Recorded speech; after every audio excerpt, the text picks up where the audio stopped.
출애굽기 14장 26절에서부터 마지막 31절까지 우리 한 목소리로 봉독하도록 하겠습니다.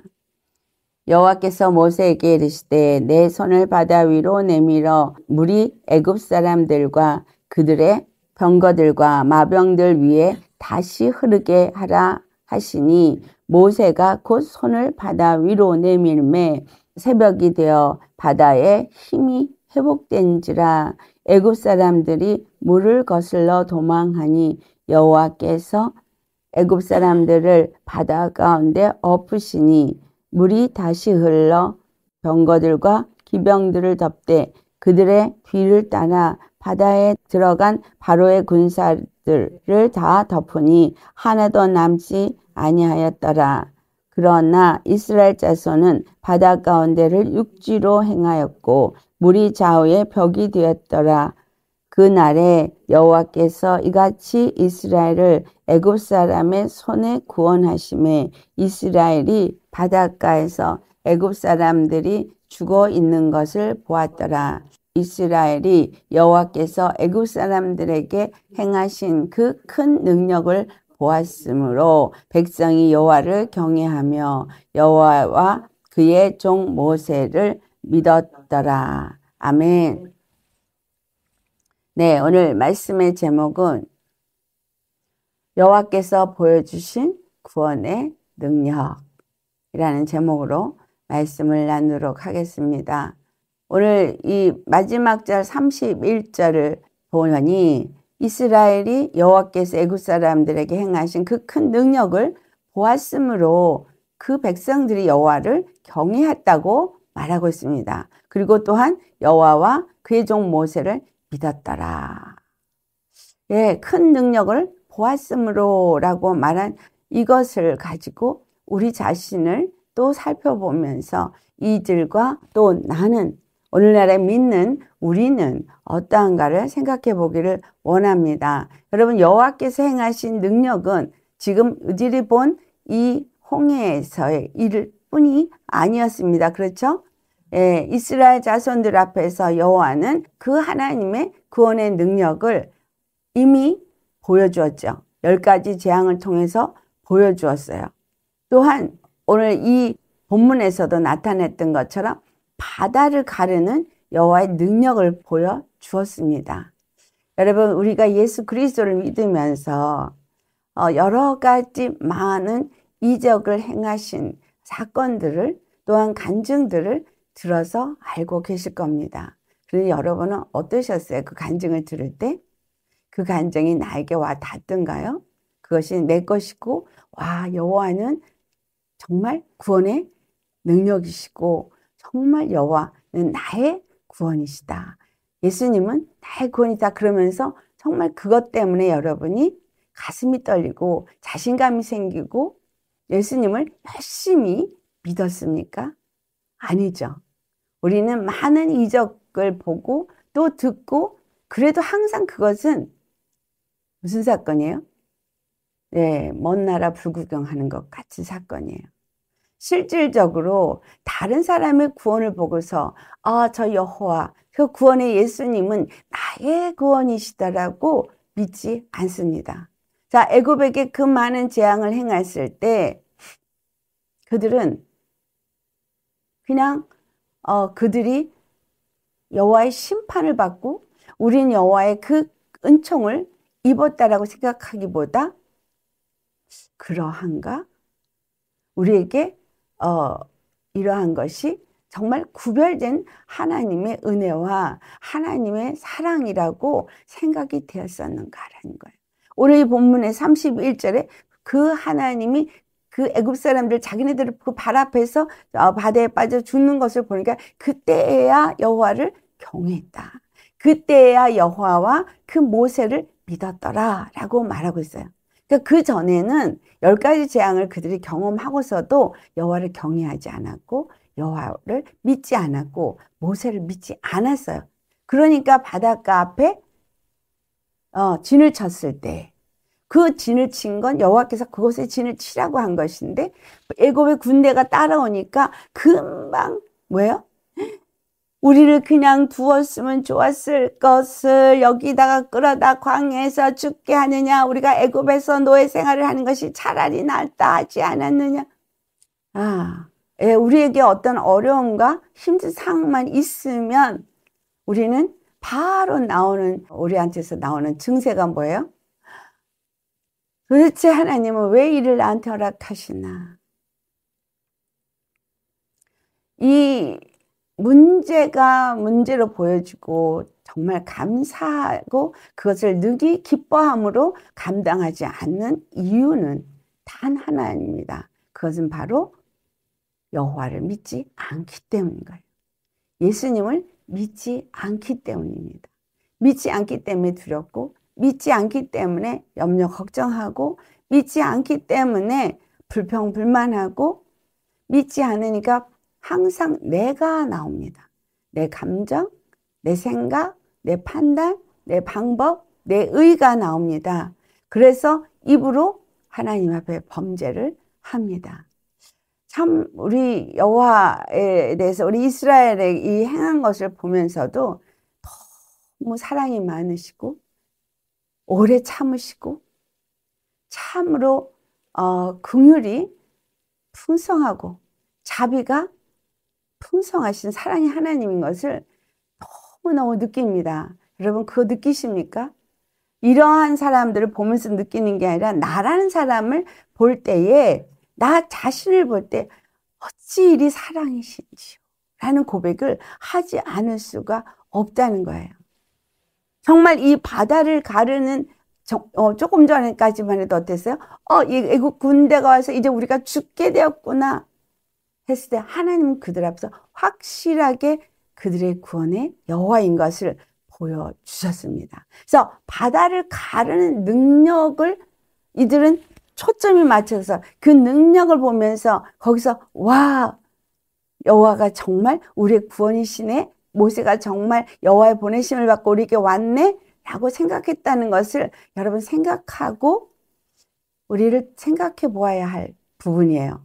바로 그 바다를 가르는 능력을 보았을 때 그들이 두려움에 쌓였던 그 순간에서 벗어나게 되었을 때에 그들은 여호와를 경외했다, 믿었다 라고 말합니다. 능력을 보지 않았어도 그 10가지 재앙이 이미 애굽에서 이루어지는 것을 보았을 때에 그 여호와는 이스라엘의 하나님이시고 구원이시고 아브라함에게 약속하신 그 약속을 성취하시는 여호와인 것을 믿지 않았다는 거죠. 아브라함에게 이미 약속했고 그 약속은 드디어 성취되어진다라고 생각한 사람이 별반 없었다는 사실입니다. 몇 명이나 있었을까요? 왜냐하면 모세 자신도 그걸 믿지 않았기 때문에 여호와께서 이제 가라 했을 때 이제 아브라함에게 약속한 그 약속의 성취를 여호와께서 이루시는구나 라고 생각을 안 했기 때문에 나는 입이 두네요, 나는 못해요, 어쩌고 저쩌고 핑계가 많았고 이유가 많았다라는 거예요. 바닷가에서 불평불만한 애굽 사람들도 매 한 가지입니다. 여러분 우리는 우리에게 만나는 모든 문제 속에서 정말 하나님 그 여호와 우리의 예수 그리스도를 통해서 우리를 구원하신 그분을 사랑과 은혜 그리고 그 약속을 믿으십니까? 예수 그리스도를 통해서 이미 다 이루셨고 예수 그리스도를 통해서 이미 그것을 성취되었은 것을 보여주었습니다. 2024년 전에. 그런데 오늘날 많은 기독교인들이 많은 믿는다고 하는 그리스도인들이 얼마나 예수를 버리고 세상에 속해 있느냐라는 걸 볼 때 믿지 않았다는 거죠. 약속을 믿고 그 어떤 순간에도 끝까지 그 믿음의 길을 가고자 고난에 동참하는 자가 결코 찾아보기가 많지 않다라는 걸 우리가 볼 수 있죠. 여기서도 그것을 보여주고 있습니다. 그런데도 여호와는 여전히 똑같이 그 계획을 실행하십니다. 26절에서 보면 모세에게 이르되 내 손을 바다 위에 내밀어 물이 애굽 사람들과 그들의 병거들과 마병들 위에 다시 흐르게 하라. 예, 우리 지난번에 나눴을 때 이제 바다를 가르는 거를 위해서 모세가 지팡이를 내밀었습니다. 손을 바다 위로 들었습니다. 근데 이번에는 반대로 손을 앞으로 내밀면서 그 물이 이제는 애굽 사람들의 군병과 그 마병과 병거 위에 덮치게 하라는 거예요. 여호와의 심판이 모세가 손을 내밀 때. 아멘. 물은 갈라졌어요. 누굴 통해서 갈라졌습니까? 예수 그리스도가 십자가의 죽으심으로 인해서 물은 갈라졌어요.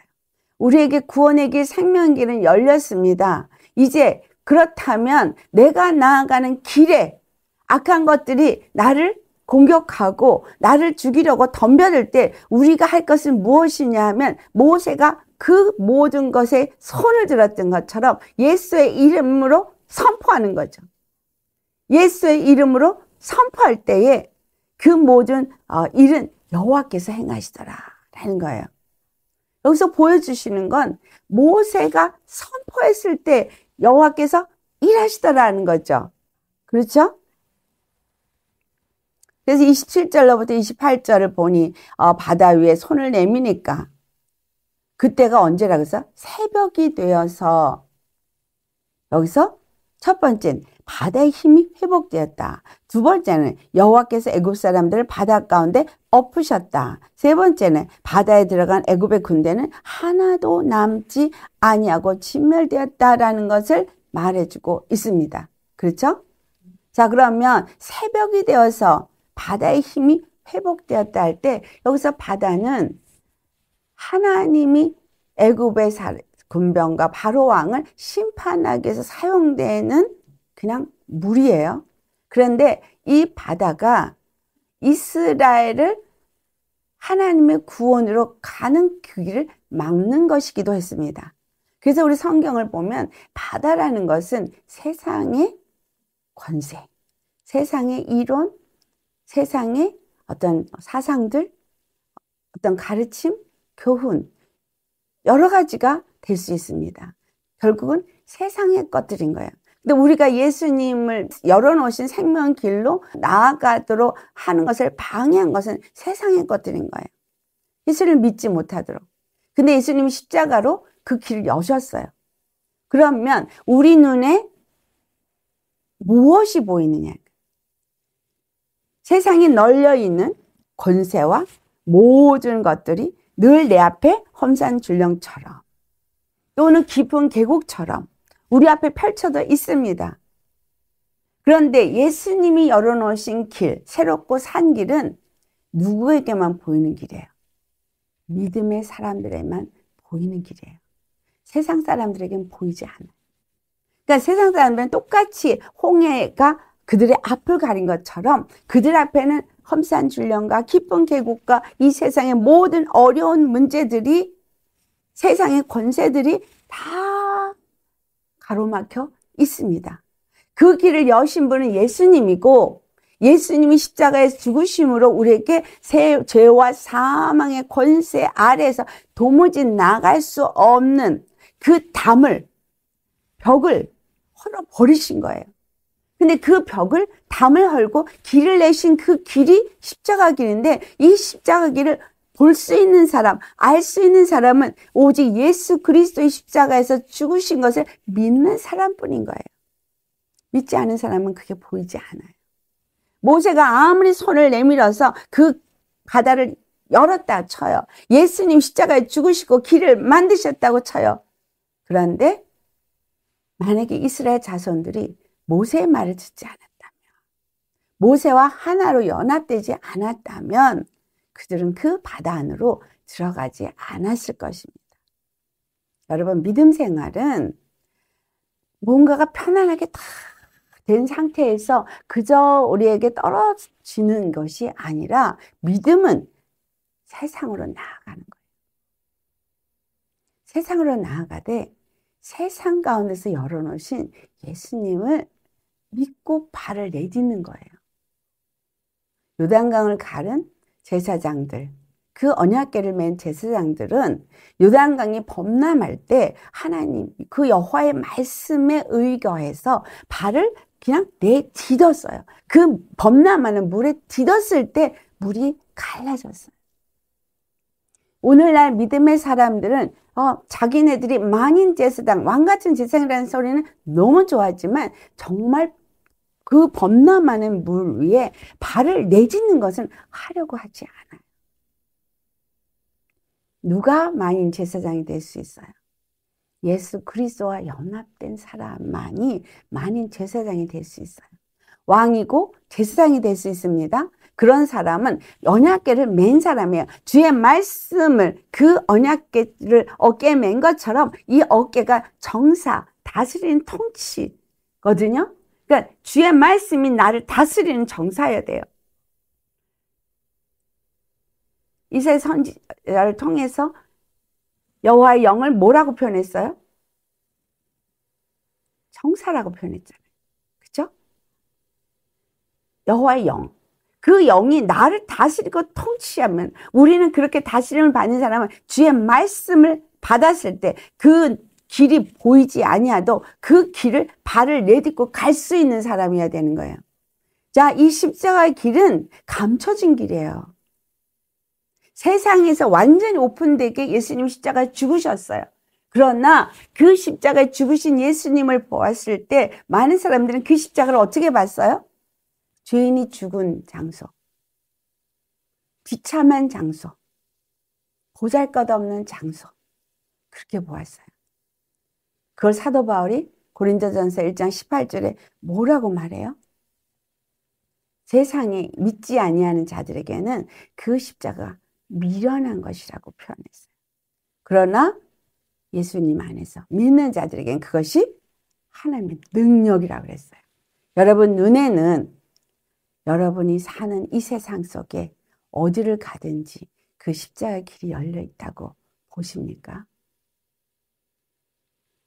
고린도서 10장에 2절로부터 나타나는 말씀을 보면 그들은 모세에게 속하여 라고 말하고 있어요. 모세에게 속하여 물과 구름으로 세례를 받았다고 말하고 있는데 우리가 예수님께 속하여, 아멘? 예수님께 속하여서 이 세상에 범람하는 물이 있다 할지라도, 우리 앞엔 막힌 바다가 있다 할지라도 예수님은 이미 그 모든 것을 열어놓았다고 믿으십니까? 예수님 십자가에 죽으시면서 이미 마귀의 권세는 진멸하셨습니다. 죄와 사망 권세는 진멸하셨습니다. 다른 사람 누구에게만 간증이 되어지고 누구에게만 구원의 역사가 일어나서 많은 사람들이 이런저런 예수님의 간증을 듣고, 그런데 그 사람에겐 구원이고 그 사람에겐 하나님의 능력이지만 나에게는 아닌 것 같아 라고 생각하면 그건 믿지 않는 사람인 거죠. 예수님께 속하지 않은 사람인 거예요. 예수님은 분명히 우리를 부르셨어요. 모두를 부르셨어요. 동일하게 부르셨습니다. 예수님을 믿고 구원을 받을 수 있도록 아담 안에 속한 모든 자들을 위해서 십자가에 죽으셨고 부르셨어요. 그러면 여러분은 어디에 있든지 내 앞에 십자가가 길로 열려 있는 것이 보여야 합니다. 보이십니까? 여러분 앞에 그 십자가 길이 보이십니까? 보이신다면 세상이 넘치는 어떤 물이 있어도 발을 내디딜 수 있겠죠. 세상에 두려움이 엄습하는 상황일지라도 주님께서 가라 하면 가실 수 있겠죠.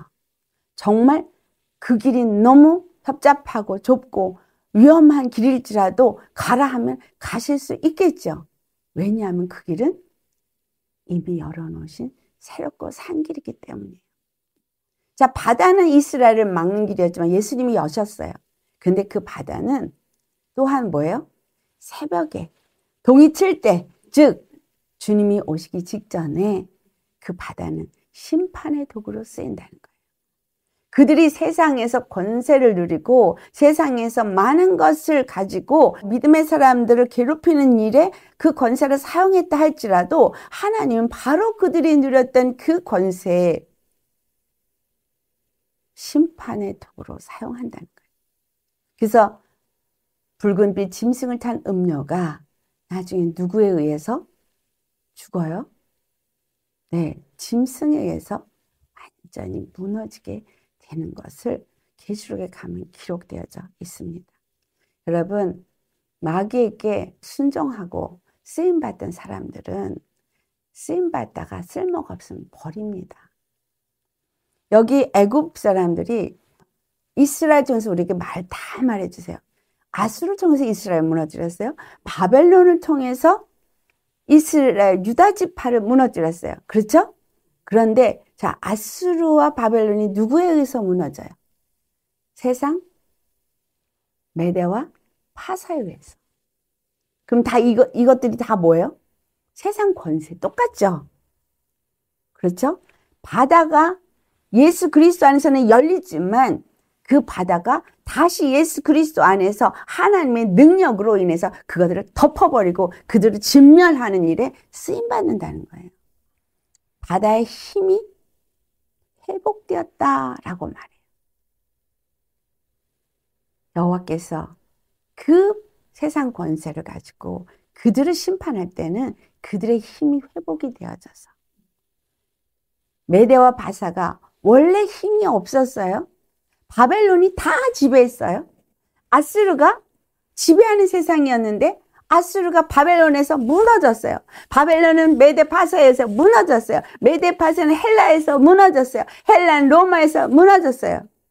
자, 계속해서 그들의 권세는 하나님이 권세를 준 자에 의해서 무너지고 하나님이 정한 때까지 뿐이었다는 것을 우리 기억하셔야 합니다. 이스라엘은 계속 그들의 통치 아래에서 종살이를 하는 그런 자들이었지만 예루살렘은 전혀 회복이 되지 아니하는 정말 광야 같은 들짐승이 사는 땅이 되었지만 그러나 중요했던 건 뭐예요? 여호와는 이스라엘을 한 번도 버린 적이 없더라. 이스라엘의 하나님이심을 포기하신 적이 없었더라라는 거예요. 여러분, 이스라엘이 완전히 무너진 삶이었지만 그 땅은 다시 회복되었어요. 이스라엘 땅이었던 것을 이제 팔레스타인이 갖고 살았지만 이제 다시 이스라엘이 회복해서 그 땅을 차지하게끔 우리가 보고 있는 역사 속에서도 일어난 사건입니다. 이것은 여호와는 이스라엘의 하나님이심을 우리에게 정확하게 보여주고 있는 거예요. 그래서 아무리 바다의 힘이 회복되었다 할지라도 그 바다의 힘은 이스라엘 자손들을 덮칠 수가 없었습니다. 그래서 이사야서 43장에 그 유명한 말씀, 우리가 예수 그리스도 안에서 그의 것이 되어지면 물이 물 가운데 지날지라도 물이 너희를 침범치 못하고 불 가운데 지날지라도 불이 너희를 사르지 못하리라.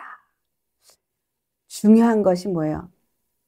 그 여호와, 그 예수님이 나의 하나님이냐, 내가 그분과 관계가 맺어져 있는 자냐 아니냐. 그래서 그분의 사랑은, 그분의 은혜는 늘 내게 초점이 맞춰서 있느냐 아니냐 라는 거잖아요. 우리가 그분을 저버리지 않는다면 주님은 절대 우리를 저버리지 않습니다. 아멘. 애굽 자손, 애굽 군대는 그 바다를 생해서 진멸해서 그 애굽 군인들 한 명도 살아남지 못하다가 다 수장을 시켜버렸어요. 근데 이스라엘 자손은 한 명도 머리카락 하나 상하지 않고 거기서 나왔습니다. 하나님의 구원의 능력, 이 여호와의 구원의 능력에 초점이 맞춰지셔야겠습니까? 아니면 여호와의 그 사랑에 맞춰지셔야겠습니까? 구원의 능력에 우리 초점 맞추시면 안 돼요. 은사에 초점 맞추시면 안 돼요. 예수님이 우리를 얼마나 사랑하시는지를, 하나님 여호와가 나를, 우리를 얼마나 사랑하시는지를 알아야 하는 거예요. 우리를 사랑하신 사랑이 얼마나 큰지를 무엇으로 보여줬냐? 당신 자신이 하늘 그 보호자를 버리시고 그 영광을 버리시고 비참하게 이 땅에 죽기 위해서 죄인의 모습을 가지고 사람의 모양으로 오셨다는 사실이에요. 그리고 죽기까지 순종하셨다는 거예요. 자기를 아무것도 아닌 것처럼 여기셨다는 거예요. 우리를 구원하기 위하여. 물론 마귀를 진멸하고 여호와의 영광을 회복하는 이것이 또한 초점이기도 하지만 그거에는 여호와의 영광을 회복하기 위해서는 우리가 빠질 수가 없어요. 여호와의 영광을 회복하기 위해서는 아담의 후손들이 빠질 수가 없어요. 왜냐하면 아담 창조는 여호와의 영광을, 여호와의 나라를 세우기 위해서 지어진 것이기 때문에 우리가 없이는 하나님의 나라는 있을 수가 없기 때문에 여호와의 영광에 우리 인생들은 빠질 수가 없습니다. 여러분, 여호와의 능력에 초점 맞추지 마세요. 예수 그리스도를 통해서 우리에게 보여주신 그 사랑에 초점을 맞추시기 바랍니다. 누군 더 사랑하고 나는 덜 사랑하는 것 같은 거, 이거 다 속이는 거예요. 거짓 영이 와서 속이는 거예요. 차별이 있어요, 없어요? 차별 없다 그랬어요. 아담 안에서 모든 인류가 다 죄인이 됐고 똑같이 사망 아래에 놓여 있었지만 예수 그리스도 안에서 믿는 모든 사람들이 동일하게 구원을 얻고 동일하게 하나님의 자녀가 되고 동일하게 하나님 나라의 백성이 되어지도록 예수 그리스도를 이 땅에 제물로 보내셨다는 사실이에요. 무엇을 더 요구하십니까? 무엇이 더 필요합니까?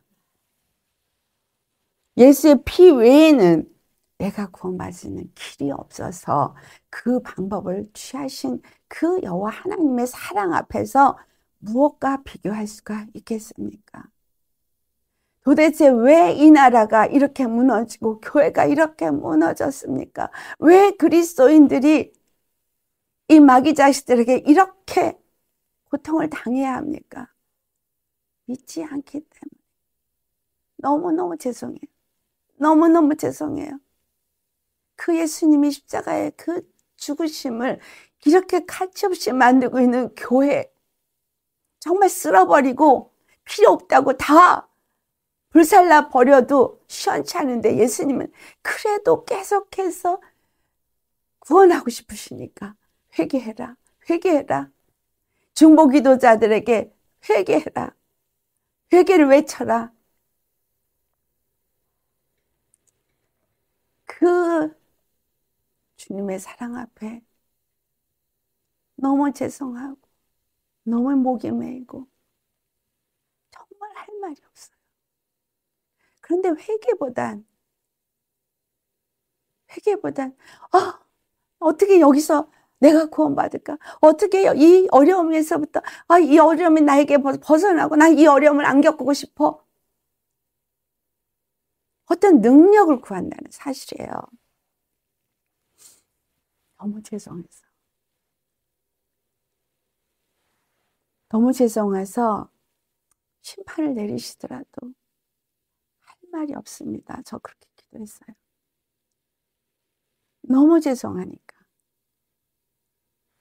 진노하셔서 이제는 더 노모아 딜레이 심판을 하신다고 그러는데 그러면서도 또 한마디 기도하며 내 안에 피하는 자에게는 내가 건져주리라. 정말 그 사랑 앞에 여러분 우린 돌아가셔야 합니다. 그 큰 능력을 보니까 그때서야 여호와를 경외하더라. 꼭 무슨 기도해서 응답받고 뭔가가 잘 돼야만 여호와를 경외하고 여호와는 정말 사랑이십니다. 여호와는 구원이십니다. 정말 너무 감사합니다. 이러고 있어요 우리가.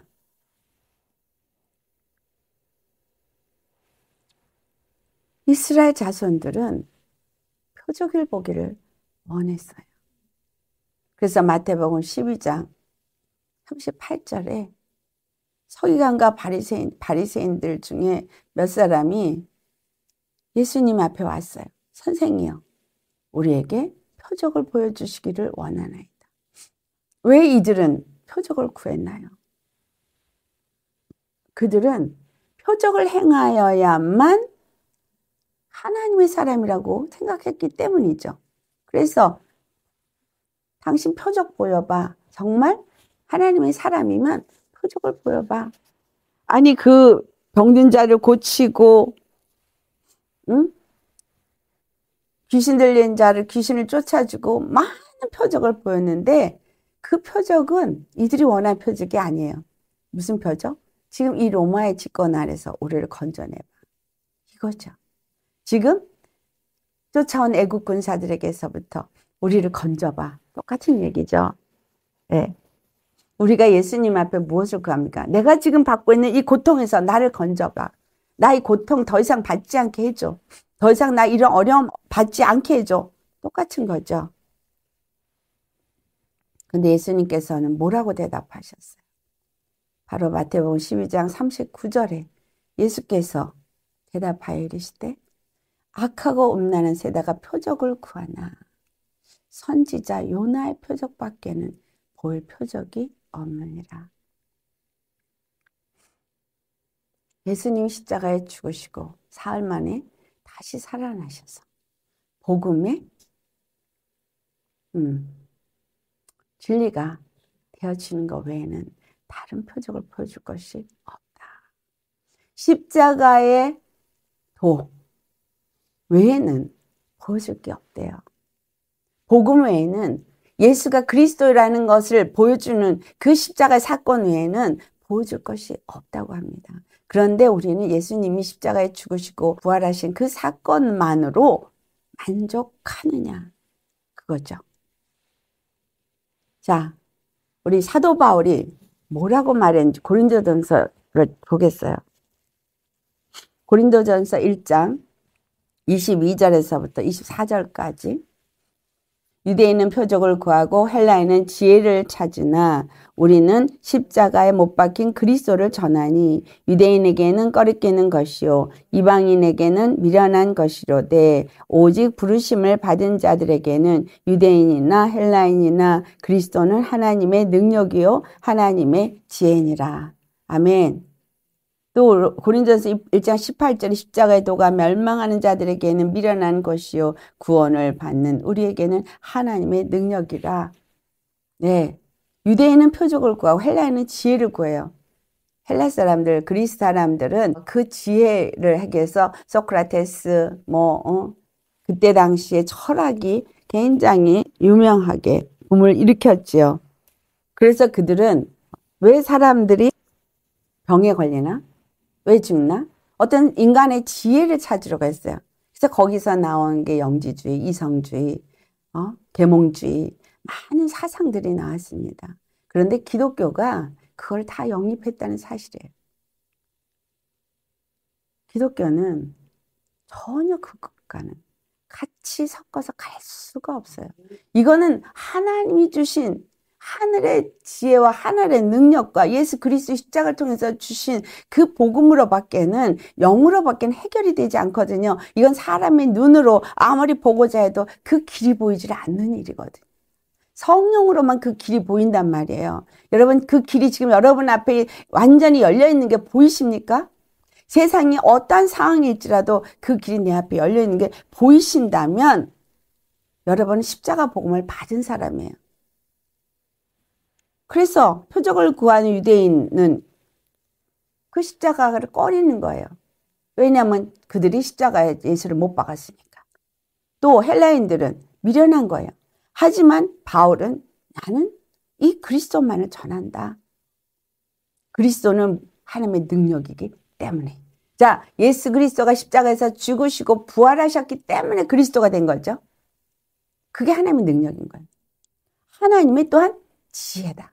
하나님의 지혜란 얘기는 우리를 구원하시고 마귀를 진멸하고 하나님의 영광을 찾아내는 단 하나의 지혜인 거예요. 여러 지혜가 아니에요. 이 모든 것을 완성할 수 있는 단 하나의 지혜가 예수 그리스도가 십자가에서 죽으시는 거예요. 그래서 우리에게도 이 땅을 살면서 이길 수 있는 여러분에게 주어지는 지혜는 오직 하나뿐입니다. 십자가에 죽고 예수님과 함께 연합하는 것. 십자가에 죽고 예수님과 연합하는 것 외에는, 하나님의 영이 내 안에 와서 하나님의 영으로 인도함을 받는 것 외에는, 주의 진리의 말씀으로 그 진리 안에 거하는 것 외에는 우리에겐 지혜가 없습니다. 그래서 여러분이 이 땅을 살면서 하나님의 영이 여러분에게 오면 하늘의 지혜가 와요.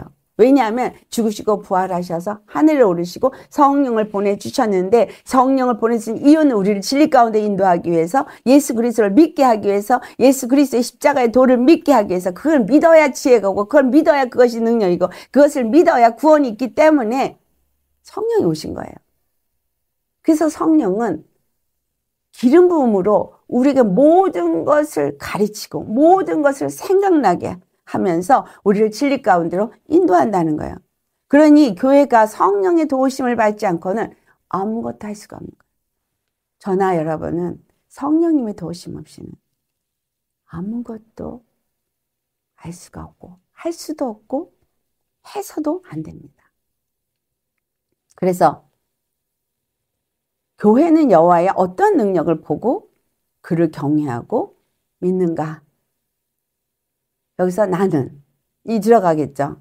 자, 마지막 때 여호와께서 보여주신 구원의 능력에 대해서 뭐라고 말했어요? 요나의 표죠. 그렇죠? 자, 마태복음 12장 40절에 요나가 밤낮 사흘 동안 큰 물고기 뱃속에 있었던 것 같이 인자도 밤낮 사흘 동안 땅속에 있으리라. 예수님이 십자가에 죽으시고 부활하실 때까지 땅속에 3일이 있었던 거, 이것만을 의미하는 건 아닙니다.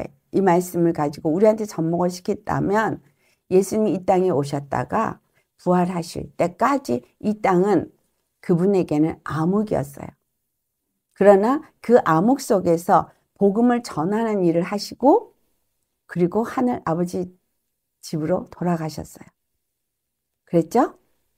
네, 니느웨에 가서 복음을 선포할 때 요나가 고래 뱃속에서 사흘을 있었어요.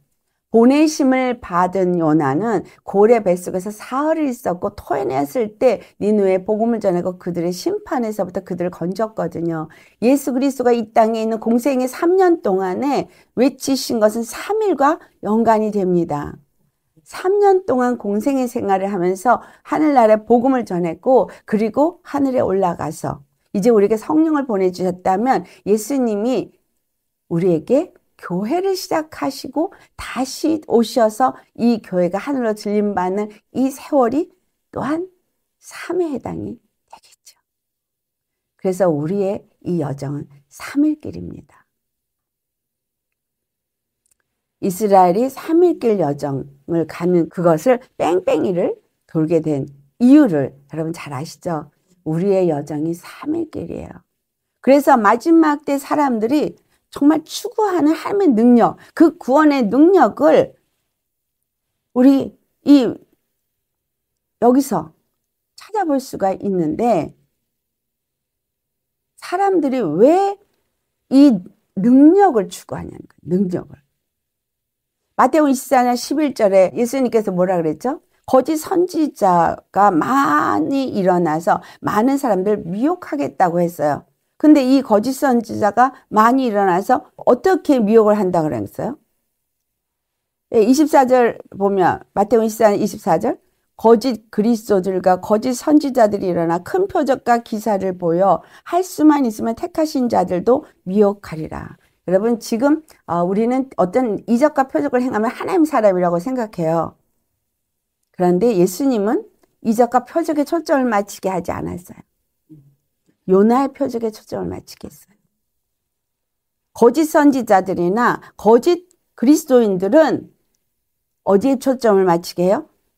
큰 표적과 기사에. 지금 이스라엘 자손들도 그 큰 능력을 보고 여호와를 경외하고 여호와 모세를 믿었다고 하는데 우리가 예수님을 큰 표적과 이적을 통해서 예수님을 라고 보십니까? 제가 지난번 설교할 때 예수님은 어떤 틀에 가지지 말라는 얘기를 했었죠. 예수님은 여러 가지 모양으로 우리에게 나타날 수 있다는 거. 거지처럼 나타날 수도 있고 보잘것 노파처럼도 나타날 수 있고 우리를 시험하기 위해서. 우리의 마음이 어떠한지, 또는 우리를 돕기 위해서 어떤 방법으로 어떻게 역할하실지, 그거는 그분이 택하신 방법대로 하시죠. 자, 중요한 거, 이 거짓 선지자들이나 거짓 그리스도인들이 많은 사람들을 미혹한다 그랬어요, 마지막 때. 근데 이 미혹을 받는 이유를 야고보서 1장 14절에 뭐라 그러죠? 오직 각 사람이 시험을 받는 것은 자기 욕심에 이끌려서 시험을 받는다 그랬어요.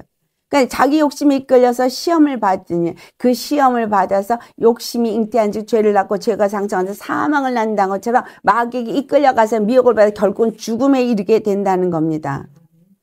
이 마지막 때는 택하심을 받은 자들까지도 미혹을 당한다고 말하고 있어요. 그래서 사도 바울은 뭐라 그러죠? 데살로니가서 후서 2장 3절에 누가 어떻게 하든 너희가 미혹되지 말라.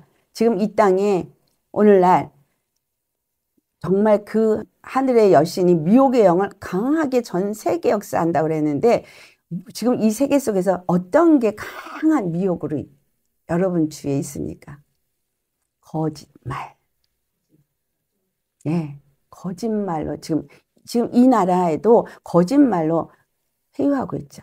거짓말로 마치 불의가 의인 것처럼, 거짓이 진리인 것처럼, 그래서 거기에 다 속아서 메인 미디어가 계속 거짓을 보도하는데 그거 듣고 그대로 믿고 거짓 것에 따라가잖아요. 이거 미혹입니다, 여러분. 뭔가 그럴싸하게 사탕발림하는 많은 것들로 우리를 미혹하고 있어요. 마지막 때 교회는 정말 이런 가운데서 어떻게 해야 하느냐. 하나님은 이 마지막 때 교회가 초자연적인 능력을 경험하게 하길 원하십니다. 능력을 부인하시는 게 아니에요. 능력을 주길 원하셔요. 근데 그 능력을 주시는 이유는 마귀를 대적하고 하나님의 그 이름의 영광을 나타내고 우리가 구원받고 하나님의 나라가 세워지기 위해서, 그래서 영혼들을 구원받기 위해서 이걸 주시는 겁니다.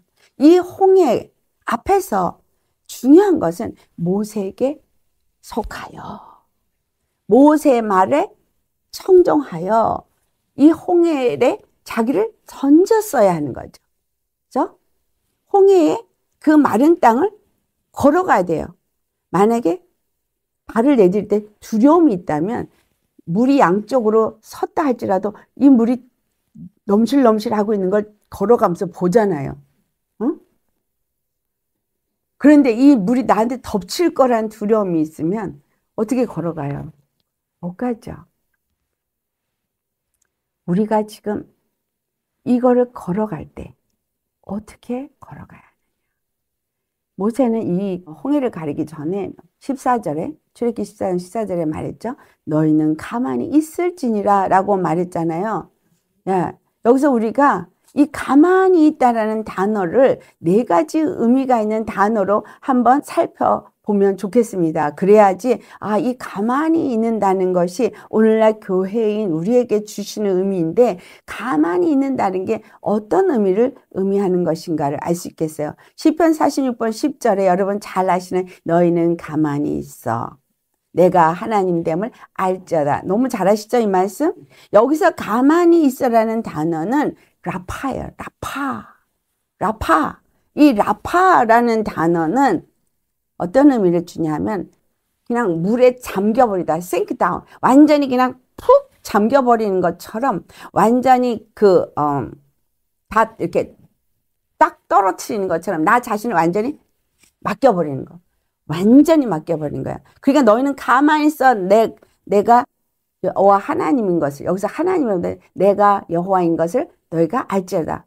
그냥 맡기고 아무 생각 없이 주님께 맡겨버린. 예. To let drop 또는 to sink down 뭐 이런 표현으로 되는 라파라는 단어예요. 자, 그 다음에 두 번째 단어의 의미가 시편 62편 1절에 나오는데 나의 영혼이 잠잠히 하나님만 바라며 하면서 여기서 잠잠히라는 단어가 나오는데 이것은 두미야예요. 두미야라는 단어는 어떤 의미를 주겠냐면 침묵, 침묵. 그 다음에 그냥 still waiting. 그래가지고 그냥 입 딱 다물고 그냥 잠자 기다리는 이런 의미예요. 세 번째 의미는 창세기 1장 9절에 천하의 물이 한 곳으로 모이고 라고 했을 때 여기서 모이다고 하는 콰바라는 단어, 콰바. 이 콰바라는 이 단어의 의미는 기다리는데 어떻게 기다려야 되냐면 아주 간절한 마음으로 거기를 바라보면서 기다리는 거예요. 그것이 이루어질 것을 간절하게 바라보면서 기다리는 이런 의미를 갖고 있는데 이것이 뭐냐 하면 같이 묶이는 거. 함께 연합해서 완전히 하나로 묶어지는 거. 마인드 되어지는 거예요. 그러니까는 물이 한 곳으로 모인다 할 때 여기서 바다의 물들도 끼리끼리잖아요. 그렇죠? 인맥으로 끼리끼리, 자기 이론으로 끼리끼리, 사상가들이 끼리끼리, 자기네들 서로 어울리는 사람끼리 끼리끼리잖아요. 우리도 끼리끼리가 돼야 되는데 우리는 어디에면 윗물에 끼리끼리. 그러니까 주님의 말씀에 내가 완전히 연합되어서 묶여져서 그래서 그 안에서 간절하게 기다리는 거. 이게 콰바예요. 자, 네 번째 단어는 시편 130편 6절에 나오는 단어인데 파수꾼이 아침을 기다림보다 내 영혼이 주를 더 기다리나니 라고 할 때 이게 기다림인데 이거는 하카. 이 하카는 기다리는데 왜 긴 기다림을 굉장히 사모하면서 영어 단에서 long for라고 그러거든요. long for. 이 그냥 간절히 사모하면서 기다리는 이 상태가 하카입니다. 그래서 이 네 가지 단어가 합쳐져야 이제 이 하나님을 기다린다는 의미가 설명이 되어져요. 그러니까 하나님을 기다린다는 이 의미는 우리가 예수 그리스도 안에서 아까 연합이 되어져야 예수 그리스도 안에서 연합이 되어져야 성령의 사람이 되어져야 눈이 열려서 십자가 길이 보인다 그랬잖아요.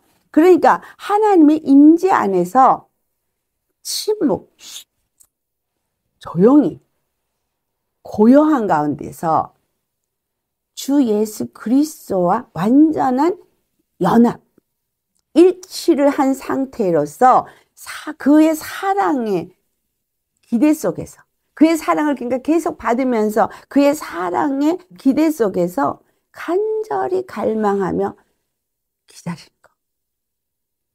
이것이 기다리는 거예요. 너희는 여호와께서 구원을 이루실 것을 기다리라. 근데 그렇게 말했을 때 애굽의 군사들을 보고 이스라엘 자손들은 그렇게 기다리지 않았어요. 그 큰 능력을 보니까 그때서야 여호와를 경외하고 여호와를 믿었더라 하지만 그 이후에 그들은 또 기다리지 않았어요. 주님의 임재 속에 있었죠. 40년 광야 생활 동안 그들은 주님의 임재 속에 있었어요. 근데 침묵하지 않았어요. 계속 불평불만. 그 고요한 가운데 주님의 일하심을 바라보면서 그 주님의 구원이 이루어질 그 때를 기다리면서 그러니까 뭐야? 주님의 때를 기다려야죠. 자, 이렇게 주님의 때를 기다리는 사람은 어떻게? 준비하는 사람이죠. 준비하는 사람이에요. 주님의 때를 기다리면서 계속 준비하는 거예요. 뭔 준비? 신랑을 맞이할 준비. 신부로서의 준비. 주님은 오신다는 약속을 분명히 했습니다. 우리는 주님을 기다리는 것은 그 약속을 가진 사람들이고 그 약속을 기다린 사람들인 거예요. 내 앞에 일어나는 이런 문제 때문에 넘어지는 사람이 아닙니다. 할렐루야. 우리는 어떠한 여호와의 구원의 능력을 의지하고 믿으십니까? 네. 주님은 이 마지막 때에 이런 자를 찾으시고 이런 자들을 불러 모으십니다. 그래서 예수님과 온전한 연합이 된 사람들은 또한 그런 사람들과 연합이 이루어지게 될 것입니다. 그리고 이 사람들에게는 놀라운 초능력이 주어질 거예요. 주님은 주시되 이제까지 있었던 말씀드렸죠. 그 어떤 은사, 능력 비교할 수 없는 것을 이 마지막 때 부어주십니다. 그 이유는 이 마지막 때 악한 자들이 훨씬 더 악하기 때문에, 절대로 이길 수 없기 때문에 하나님의 기름 부음이 아니면 이길 수 없고, 이 기름 부음을 부어준다 해도 혼자선 이길 수 없다고 말씀하세요. 그래서 너희는 연합해야 된다고 말하세요. 너희는 서로 연합해서 서로를 도와야 되고, 서로 기도하면서 서로 세우면서 함께 가야 된다라고 말씀하고 있습니다. 그래서 나 혼자서 뭔가를 잘 믿고 있다고 생각하고 나 혼자서 뭔가를 해결하려고 하는 사람은 절대 못 이겨요. 마지막 때 교회가 심판을 받는 이유가 무엇입니까? 이 말씀이 마태복음 12장에 나와요. 자, 거기서 첫 번째 심판 때에 니느웨 사람들이 일어나서 이 세대 사람을 정죄하리라고 41절에 말합니다. 왜 니느웨 사람들이 정죄를 합니까? 니느웨 사람들은 바로 회개하라고 외치는 요나의 복음을 듣고 회개했기 때문에. 그럼 이 마지막 때 교회가 하나님의 심판을 받는다는 건 회개하지 않았기 때문에. 제가 지난 주일날 얘기했죠. 이 한국의 교회가 어떻게 돼 있다고요? 라오디게아 교처럼 무강증에 걸려 있다. 교만하고 나는 부자다, 나는 부요하다, 나는 누구도 무너뜨릴 수 없다, 모든 것이 다 준비됐기 때문에 우리는 스스로 살 수 있다라고 생각하는 교만, 이게 가득해서. 그래서 그들이 벌거벗었는지 그 수치를 볼 수 없는 소경이 되었고,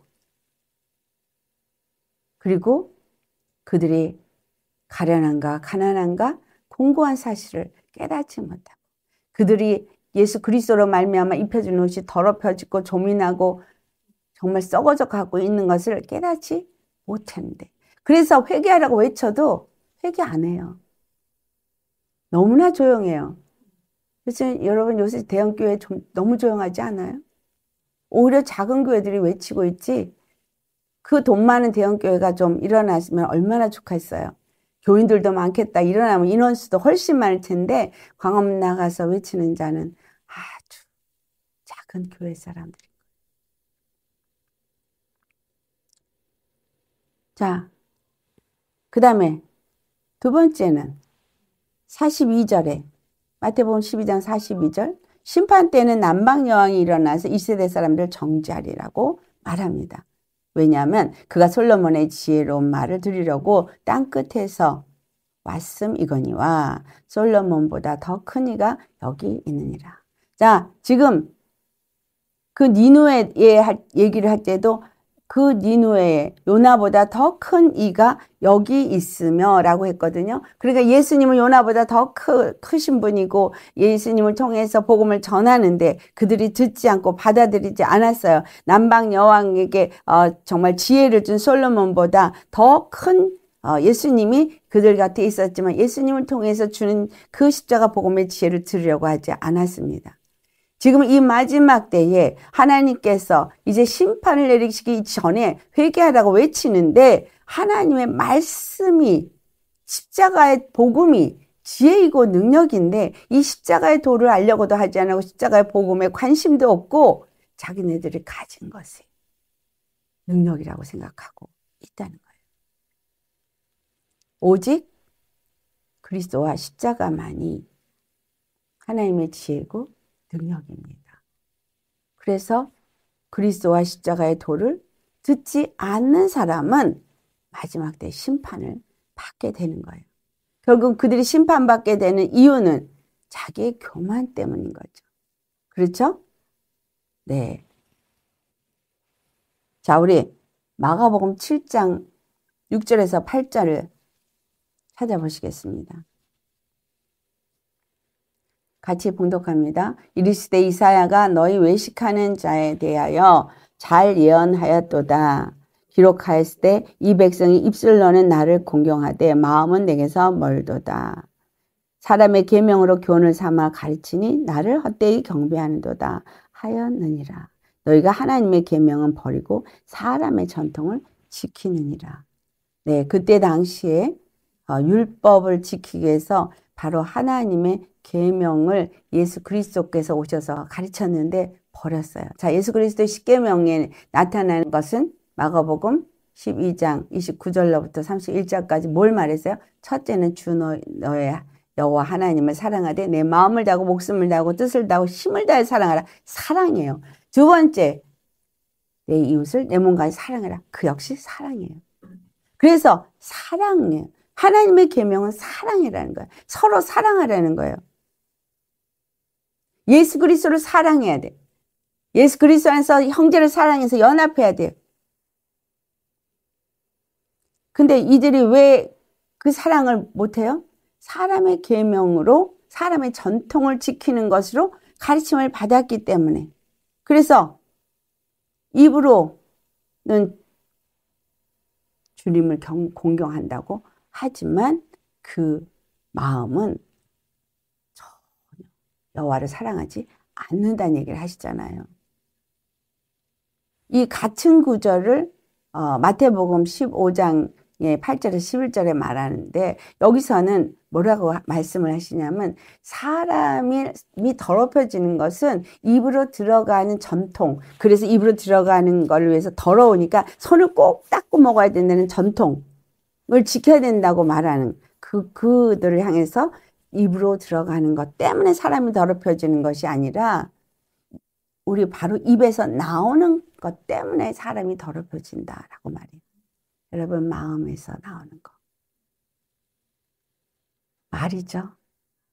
이 말이 여러분 안에 살인과 교만과 거짓과 비방과 뭐 수없이 많은 것들이 우리 안에 있는 그 악한 정욕에서부터 나오는 말들로 인해서 우리가 더럽혀진다는 거예요. 그래서 사람이 입으로 말하는 가르침, 사람의 가르침은, 거짓된 가르침은 다 마귀예요. 사단적인 거예요. 그래서 우리가 미혹되지 않도록 주의하라 한 이야기는 거짓된 가르침에 주의하라는 거예요. 또 오직 예수 그리스도의 십자가의 도만이 하나님의 능력이라는 것을 알라는 거죠. 그래서 우리가 그 홍해를 건너는 것이 이들에겐 완전한 터닝 포인트예요. 근데 그 홍해를 건너는 것은 그냥 홍해를 그냥 건너 떠라가 아니에요, 여러분. 물세례를 그냥 의식을 받아 떠라가 아닙니다. 이것은 확실한 뭐죠? 죽음이죠. 애국과 광야와의 확실한 끊어짐이에요. 죄와 사망의 법과 생명의 성령의 법 안에서 완전히 끊어짐이에요. 애굽에 속한, 사망에 속한, 마귀에게 속한 자의 삶과 예수 그리스도에 속한 것과 완전히 분리된 것이 홍해입니다. 그래서 홍해는 완전한 죽음을 의미해요. 여러분, 매장 되셨습니까? 홍해에, 십자가에? 그렇다면 아무것도 살아있으면 안 되죠. 근데 왜 살아있어요? 예, 이제 그들이 건너온 건 주님이 주신 능력으로 행하는 자의 삶인 거예요. 그래서 그들이 나아가면서 전쟁에 나갈 때마다 이스라엘이 이기게 되죠. 근데 그들에게 검이 있어서 검으로 이기는 게 아니에요. 그들은 그 검으로 이기는 줄 착각했어요. 여호와가 그들의 전쟁에 함께 있을 때 이겼어요. 그래서 여호와가 그들의 능력이에요. 그러니까 우리에게 능력은 뭐예요? 내가 십자가에서 죽고 예수님과 하나가 될 때, 예수님의 영이 나와 함께 할 때, 내가 믿음의 길을 갈 때 이기는 거예요. 그 예수의 이름이 능력이 되는 거죠. 할렐루야. 그래서 우리가 죽는다 할 때 여기서 죽는 게 뭐야? 매장되는 거? 뭐가 죽어야 돼요? 여러분의 자아가 죽어야 되죠. 무슨 자? 여러분의 의가 죽어야 되죠. 무슨 의? 내가 생각하고 있는 감정의 자, 또는 생각의 자, 또한 뭐죠? 세상에서 가르침으로 받은 그 어떤 세상의 가르침, 방법, 이론, 사상, 이 모든 것들이 다 죽어야 돼요. 내가 사는 게 아니어야 되는 거예요. 누가 살아요? 예수 그리스도께서. 그러니까 갈라디아서 2장 20절이 당연히 우리에게 인생을 사는 우리의 삶의 여정 속에 매일 내 안에서 묵상해야 될 말씀입니다. 내가 그리스도와 함께 십자가에 못 박혔나니 그런즉 이제는 내가 산 것이 아니요 오직 내 안에 그리스도께서 사시는 것이라. 이제 내가 육체 가운데 사는 것은 나를 사랑하사 나를 위하여 자기 몸을 버리신 하나님의 아들을 믿는 믿음 안에서 사는 것이라. 여러분, 그렇기 때문에 우리는 그 믿는 믿음은 예수님이 열어놓으신 그 십자가의 길을 가야 되는 거예요. 십자가의 길은 협잡해요. 넓지 않아요. 때로는 고통스러워요. 주님이 인도하는 길에 그 길을 이해도 못하고 알 수도 없고, 그러나 그 길은 확실한 구원의 길입니다. 확실한 능력의 길입니다. 그것만이 생명의 길입니다. 진리의 길입니다. 여러분, 이렇게 메시지를 들어도 듣고 잊어버리고, 그리고 또 내가 돌아와서 내 생각으로 살고 있으면 혼적인 믿음밖에 안 돼요. 그리고 이게 지식이 돼서 입으로는 나발나발 말을 잘해요. 근데 행함은 없어. 뭔가 외식을 해. 꼿꼿하게 살아있는 내 자아는 하나도 십자가에 버리지 않아요. 그러면 그리스도인이 될 수가 없는 거예요. 내 자아를 버리지 않는데, 목사님이 그렇게 말씀하셨지만 어떻게 그렇게 살아? 그러면서 내 자아를 안 버리시면 여러분은 그리스도 안에 속한 자가 아닙니다. 홍해 건너는 것도 아닌 거죠. 홍해를 안 걷는데 하나님의 백성으로서의 시작이 있을 수가 있겠습니까? 없죠? 끊임없이 예수님의 은혜 안에 있으면서도 불평불만한 이스라엘 자손과 다를 게 조금도 없는 우리. 그런데도 주님은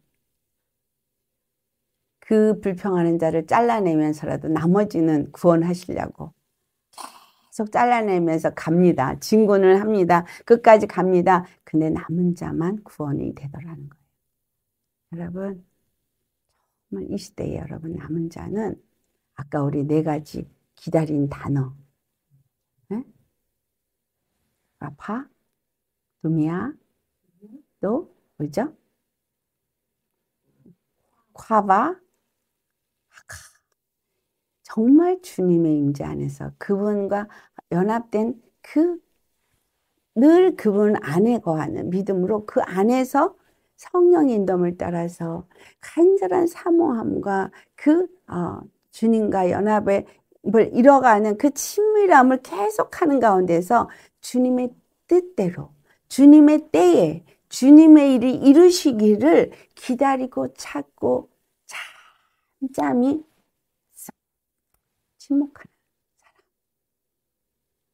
말씀하시는 대로 주여 말씀하시옵소서. 내가 듣겠나이다. 나의 공로는 하나도 없습니다. 주님이 하시옵소서. 그렇게 기다리는 사람. 끝까지 이기는 사람. 그가 남은 자가 될 것입니다. 여러분, 하나님이 어떠한 능력으로 우리를 구원하시는지 그 능력은 세상이 보여주는 어떤 이적과 표적이 아니라 예수 그리스도가 보여주신 십자가입니다. 그 보이지 아니하는 십자가의 길, 그걸 볼 수 있는 저와 여러분이 되셔야 그 안에서 우리는 이기는 삶을 살 수 있고 구원의 능력을 경험하는 자가 될 수 있습니다. 아멘. 네, 우리 모두 그런 저와 여러분 되시기를 간절히 소망하고 축복합니다. 기도하시겠습니다. 할렐루야. 거룩하신 아버지 감사합니다. 아버지의 그 크고 놀라우신 은혜와 사랑 감사합니다. 이적과 표적으로 하나님의 능력을 나타낸 것이 아니라 바로 십자가를 통해서 하나님의 그 사랑이 어떠한지를 우리에게 알게 하시고 그 사랑과 그 은혜 속에서 우리가 주님을 사랑하되 우리의 마음을 다하고 목숨을 다하고 뜻을 다하고 힘을 다해 주님을 사랑하고 또한 내 이웃을 내 몸과 사랑해서 주님이 그 모든 일을 이루시는 그 때를 기다리며 주님께 모든 것을 맡긴 자로서 날마다 예수님 맞이할 준비를 하는 간절한 소망 가운데서 기다리고 기다리되 잠잠히 주님의 말씀에 기울이며 주님의 말씀하신 대로 순종하며 이 길을 끝까지 가는 그 갈렙과 여호수아 같은 용사로서 성장되어져 가는 믿음의 사람이 될 수 있도록 우리를 인도하여 주옵소서. 십자가에 죽어야 십자가가 보입니다. 그 길이 보입니다. 확실한 길이 보입니다. 그렇지 않으면 인간적인 방법과 생각으로 인간의 의로 버리지 않은 자기 자아로 행함으로 인해서 구원과는 멀어집니다. 이런 사람 하나도 없도록 오직 십자가에 우리 자신을 못 박고 매일 매 순간 갈라디아서 2장 20절의 말씀을 묵상하면서 예수님 안에서 기다리는 우리 되게 하옵소서. 여호와 하나님의 그 구원의 능력을 매일매일 보면서 경험하면서 찬송하면서 영광 돌리면서 사는 우리 되게 하여 주옵소서. 약속하신 그 능력의 기름을 부으시고 마지막 때까지 끝까지 남아 아버지의 영광을 찬송할 수 있는 자가 되어지고 많은 자들을 주님께로 인도할 수 있는 자가 되어지기를 간절히 소망하며 우리 주 예수님의 거룩하신 이름 받들어 기도드리옵나이다. 아멘.